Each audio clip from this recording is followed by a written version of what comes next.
जो बना हमारा दुनू कारता हमरा ढोड़िया पको कोला धारता धक्के जो बना हमारा दुनू कारता हमरा ढोड़िया पको कोला धारता।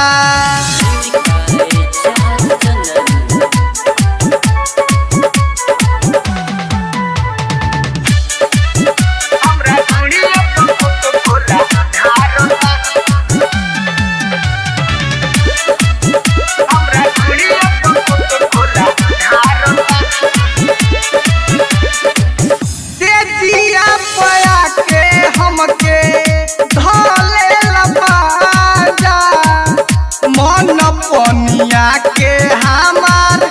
मारले तमाजा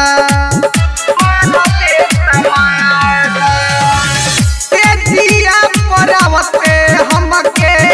भले लबाजा मन पनिया के हमार मारले तमाजा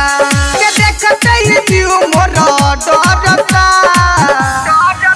धक्के जो बना हमारा दुनू कारता सैया ढोड़िया पको कोला धारता धक्के जो बना हमारा दुनू कारता हमरा ढोड़िया पको कोला धारता।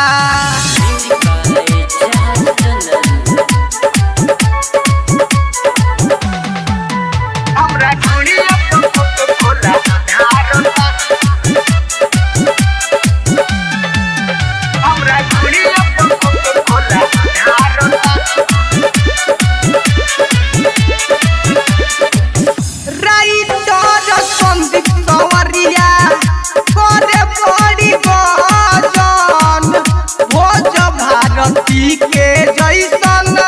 मिलल रहते सजन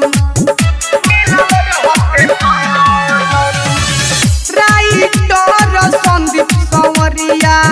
करे बड़ी गजन